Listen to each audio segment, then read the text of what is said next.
صحيح. حاج وعد جاء دورك، مرحبا بك. السلام عليكم.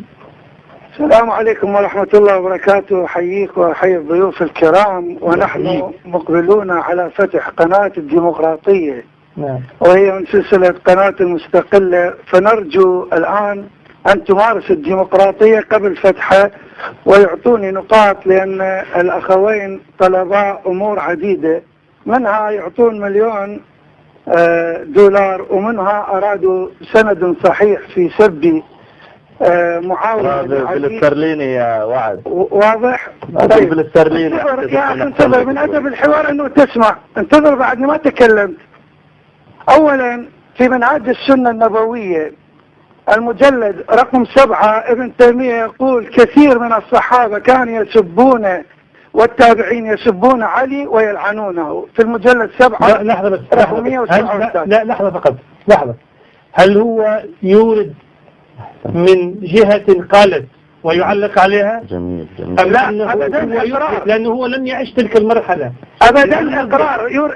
انتظر الآن أعطيك الألباني يصحح حديث ابن ماجه لا علي بن أبي طالب. لنأخذ الرواية الأولى التي ذكرتها لابن تيمية. طيب هل هو يورد حكما من عنده تاريخيا، وفي الحالة بالله يعطي المصدر، وإلا هو ينقل عن شخص ويرد عليه؟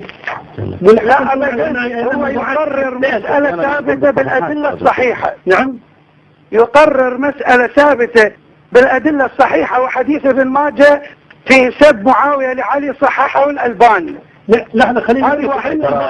الألباني. لا الألباني عندنا يا حاج وعد، انتبه يا دكتور محمد. اسمعني يا حاج وعد، أنا حديك فرصة، لكن بتبحث في الموضوع. اسمعني فقط. لو جاب حد رواية قال إنه مثلا ابن القيم مثلا قال شيء يخص الإمام علي وموقفه من هذا الموضوع أو ذاك الموضوع، بنقول مصدره الصيغة اللي عرض بها الرواية. أنت الآن بديت في الرواية الأولى عن ابن تيمية، قلت قال في منهاج السنة ما قال في سب، ما أن أناسا ولغوا في عرض الإمام علي أو سبوه. فأرجوك إما تقول لي يعني ابن تيمية ذكر هذا في أي سياق، وين وفي الصفحة؟ هل هو ينقل عن آخرين؟ هل هو يذم ناس قالوا هذا القول؟ هل هو يؤيدهم؟ هل هو يثبت الحدث؟ هل هو ينفيه؟ أرجوك. طيب أنت سألت وأنا أجبتك، أقول نعم. أجبتني. هو يقول ويثبت، وهنالك أدلة صحيحة تدعم هذا القول. لا أوكي مين؟ طيب اقرأ لي يا حاج وعد، تفضل. اقرأ لي هذا بتاع ابن تيمية عشان نطلب الآن من يعني أو منك أنت إذا تكرمت عليه سهل علي تعطيني النص، أو عشان نحاول نجهزه لبكرة نشوف نتأكد من هذا كلام مهم. يعني إذا ابن تيمية أثبتها تكون فعلا يعني مسألة يعني تحتاج إلى نظر وبحث، حجتها أقوى من حجة ربما الأخوين اللي عندي. تفضل أنا سامعك، اقرأ لي النص. طيب أنا الآن أقرأ لك نص ابن تيمية. أيوة. وهو في منهاج السنة المجلد رقم 7 صفحة 137. رقم 137 قال إن كثيرا من الصحابة والتابعين كانوا يبغضونه ويسبونه. طيب أوكي. ويقاتلونه. طيب إلى آخر الكلام. ممكن أخي حاج وعد تعمل علي معروف، ممكن تبدأ لي بداية الفقرة يعني قبل الجملة هذه، تقدرش تبدأ لي ثلاث أربع جمل قبلها حتى نعرف السياق. طيب لحظة، أنا أقرأ لك 3-4 جمل وتقطعني بعد النقاط التالية ولا تدع؟ لا خلاص حتى نتأكد من هذه بس. لا نتأكد من هذه لكن أكمل الباقي. ليس بس أعطينا الرواية ثاني، لكن هذا لا حول ولا قوة. سوف أكمل. أنا طلبت منك الظلم هذا، أنت حكيت عن شيء جليل وعظيم. صحيح. تعرف لي المعلومة بس. جزاك الله. إن شاء الله القناة ديمقراطية عشان أعطيك $5,000,000 يا دكتور محمد. أريد أعطيك نصف $1,000,000 تبع دكتور محمد يوزع ملايين إن شاء الله. وبالمناسبة قال لك بالاسترليني مش بالدولار. الاسترليني يطلع أحسن لك يا حاج وعد. ارجع لي ابن تيمية، قل لي أعطيني النص اللي ذكرته. لا قبل أن أرجع أنا أحبك يا دكتور محمد، أريد أقول لك شيء وبعدين نرجع إلى ابن تيمية. شوف يا دكتور محمد، أولا أنا شخصيا لست بعداء مع عمر بن الخطاب أبدا والله يشهد، لكن يا أخي أنت إنسان مسلم، ماذا تفعل في أن النووي يقول عمر أعلم من النبي؟ أو أن عمر يعلم النبي التشريع، والأدلة عندي. النووي عطني لحظة بس سهلة. إذا قال النووي أن عمر أعلم من النبي فالنووي غلطان وغفر الله له. خلي بس يا أخي ما هي سهلة. لو قالها نجيب نتأكدوا، لو قالها مخطئ غفر الله لنا وله، لكن مع ذلك نحتاج الآن شوف يا حاج وعد، اسمعني شوف. الآن القناة حاج وعد، احنا الآن براحة بال تامة وبمودة وباحترام وبتبجيل. تقول لي الله يرضى عليك إن شاء الله وعلى والديك وعلى أقاربك وكل من تحب.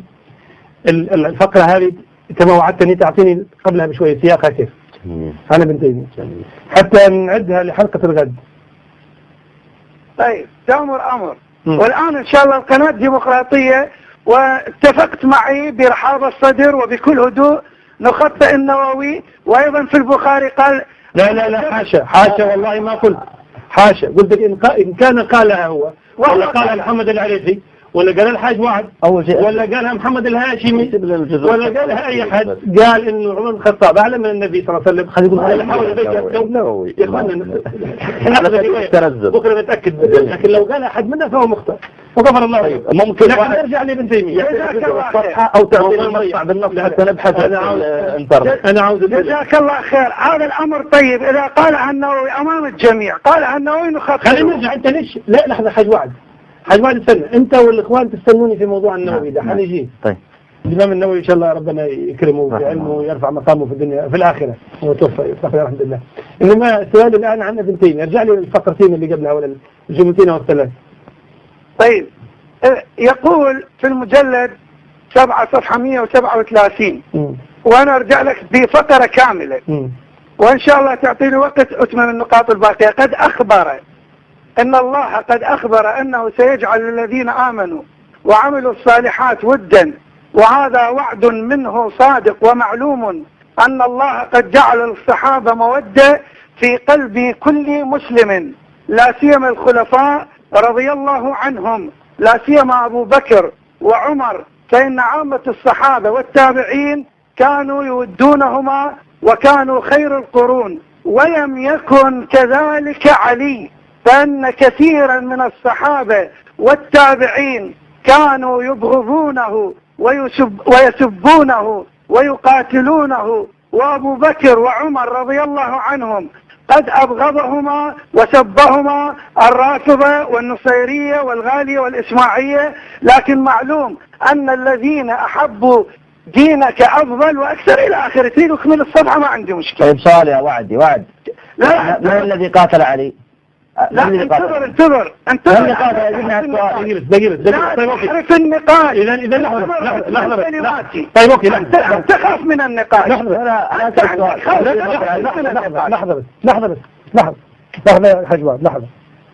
تكرم علي برضو مع ذلك، تكرم علي لانه مرت علي احوال في هذا البرنامج في موضوع النقول هذه تحتاج تبحث. ارجوك اذا تكرم علي بعد البرنامج تبعث لي على الفاكس، تعطيني فاكس المحطة بالله داخل المخرج الله يرضى عليك، أو الفاكس أو ظهر الآن، وإلا كمان جهز بالإيميل بالله حتى ابعث لي النص والنقل حتى نزيد نتأكد منه شوية في هذا الموضوع ونعرف السياق العام للحديث وبابه، لأن هذه أمور حساسة تهم جمهور كبير من المسلمين. فاهم بس نحب نعرفها فقط مش قضية تاريخية، ما نحب نعرفها. أنا فاهم إنه ممكن تأويل على أنه وقع في حروب، وقع في معارك معروفة. مع ذلك يهمنا نعرف هذا المسألة وهذا الشيء حتى نطمن. فبالله حاج وعد في الهيئة الله يرضى عليك. نعم. لا يا حاج وعد خليك تكون دقيق. ثانية يا حاج وعد في الشيخ عبد الرحمن دمشقي اللي هو أعلنت عن اسمه من قبل معاك في الخط، وجد النقل اللي انت حكيته الآن لابن تيمية رحمه الله، وعنده عليه ملاحظة أو صيغة أو معلومة إضافية. خليك معي على الخط حتى نسمع المعلومة دي. شيخ عبد الرحمن دمشقي، هل وجدت هذه العبارة؟ بسم الله الرحمن الرحيم، الحمد لله رب العالمين وصلى الله على محمد. أنا سوف أقرأ العبارة وهي موجودة معي. نعم. يقول ابن تيمية رحمه الله: وهذا الحديث أصح ما روي لعلي من الفضائل، أخرجه في الصحيحين من غير وجه. وبعض، أنا أقلب الصفحة الآن، وبعض أهل الأهواء من المعتزلة وغيرهم وبعض المروانية ومن كان على هواهم الذين كانوا يبغضونه ويسبونه ويسبونه. أنت تقرأ من مكان ثاني. أنا أقرأ من المجلد الخامس صفحة 45 كذلك حديث المباهلة. شو دخل المجلد الخامس؟ المجلد 7 أنت تقرأ لي من المجلد 5؟ تريد أن تلبس على الناس؟ أبدا أنا من المجلد 7